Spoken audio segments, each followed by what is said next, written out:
Beliau pernah ditawarkan oleh bangsa Quraisy. Ini bangsa Quraisy datang kepada pamannya Abu Thalib, ngelapor, bilangin sama ponakan, kalau dia mau jadi raja maka kami akan jadikan dia raja kami. Kalau dia mau harta maka kami akan kumpulkan harta-harta kami. Kami akan persembahkan kepadanya sehingga dia menjadi orang yang paling terkaya. Masya Allah. Dan yang ketiga tawarannya, kalau beliau mau wanita, maka kami, kata bangsa Quraisy, akan kumpulkan, kami akan pilih wanita-wanita tercantik, kami akan persembahkan kepadanya. Apakah Nabi tertarik? Ini kalau maaf, kalau kita ini ditawarin gini gemeter. Betul? Gemeter. Ini beliau sallallahu alaihi wasallam gak tertarik. Bahkan beliau telah ditawarkan oleh Allah, gunung mau yang di Mekah mau dijadikan emas buat dakwahnya beliau, beliau nggak mau. Beliau ditawarkan oleh Allah mau menjadi nabi dan raja, beliau tidak mau. Yang beliau inginkan, yang beliau gembirakan apa? Yang beliau gembirakan adalah apabila umat yang masuk ke dalam surga. Sallu ala Nabi Muhammad. Jadi kalau kita kumpul di sini, alhamdulillah. Jangan kita sangka ketika kita kumpul di sini beliau nggak tahu. Beliau sallallahu alaihi wasallam bersabda, hayati khairun lakum wa mamati khairun lakum. Hidup aku baik buat kalian dan wafat aku baik buat kalian. Tu'radu alayya a'malu ummati, diperlihatkan kepadaku amal-amal umatku. Tuh, jadi diperlihatkan ini amal-amal kita. Kita kumpul di sini, ini diperlihatkan kepada Nabi Muhammad SAW.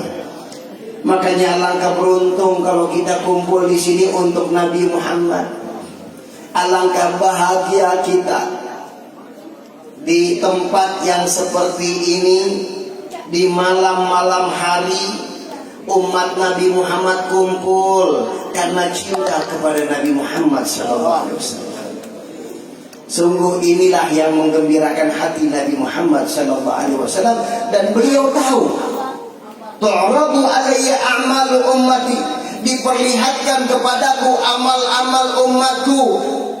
In wajadtu khairan hamidullah, apabila aku melihat umatku dalam keadaan baik, maka aku memuji kepada Allah. Beliau kira, beliau bersyukur kepada Allah Subhanahu wa taala. Jadi ini di antara yang menggembirakan Nabi Muhammad, kalau kita kumpul dalam kebaikan. Kalau kita kumpul di dalam taat, di dalam kecintaan kepada Nabi Muhammad sallallahu alaihi wasallam. Karena nilainya beda. Beliau bersabda, man sarrani faqad sarrallah. Siapa orang yang bisa girangin aku, gembirakan aku, kata Nabi, maka berarti orang itu telah menggembirakan Allah. Artinya telah mendatangkan keridhaan dari Allah Subhanahu wa ta'ala. Hadirin dan hadirat rahimakumullah, ada satu cerita yang memang bisa kita jadikan perhatian. Ini kejadian di Libanon tahun 1953. Mereka bikin acara kayak kita, bikin acara maulid juga. Karena dunia ini maulid kelasnya dunia. Di mana-mana dunia Islam kalau udah bulan Maulid semua merayakan peringatan Maulid. Alhamdulillah. Cuman mungkin di Indonesia aja Maulid bisa 4 bulan. Ini bulan apa nih?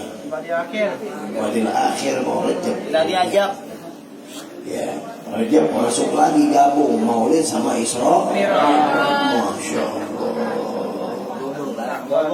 Ya, alhamdulillah. Rabiul Awal, Rabiul Tsani, Jumadil Awal, Jumadil Tsani 4 bulan ya. Masih ada Maulid, alhamdulillah. Meriah berarti. Ya. Ini di Libanon mereka bikin Maulid sama dengan kita, meriahnya luar biasa. Ya, karena kalau dibilang lo kan Maulid nggak ada di zamannya Nabi, kan banyak tuh yang ngomong begitu. Maulid kan nggak ada di zamannya Nabi, berarti kan kalau nggak ada di zamannya Nabi berarti itu bid'ah. Tuh ada yang ngomong begitu tuh. Tapi sekarang sih udah nggak banyak laku ya. Alhamdulillah. Jawabnya gampang. Maulid nggak ada di zaman Nabi, bid'ah. Yang ngelarang Maulid ada nggak di zaman Nabi? Nggak ada. Berarti yang ngelarang Maulid nggak ada di zaman Nabi, berarti yang melarang Maulid bid'ah. Itu aja. Kita pakai dalilnya dia. Ya orang bukan ngepas itu dalil, dibikin-bikin aja, arahnya ke situ sama dia. Di dunia Islam ulama-ulama bikin Maulid, bukan ulama sembarangan. Ulama-ulama yang punya alim yang luar biasa, kelas internasional, dan yang punya ketakwaannya luar biasa, bikin Maulid meriah. Tapi di sana nggak pakai petasan, nggak pakai senapan, pakai senapan nih tahun 1953 ya. Pakai senapan, dor, masya Allah. Ternyata ada satu peluru nyasar kena seorang wanita kecil dari kaum Nasrani, dari anak-anak daripada anak orang Kristen. Luar biasa, ibunya histeris. Langsung anaknya dilarikan ke rumah sakit. Rumah sakit setempat nggak mampu, dibawa ke rumah sakit ibu kota, yaitu di Beirut. Di sana ada rumah sakit, di dalam dokternya itu banyak orang-orang Amerika yang memang mereka punya peralatan canggih, maka dibawa ke sana, diupayakan, diobatin.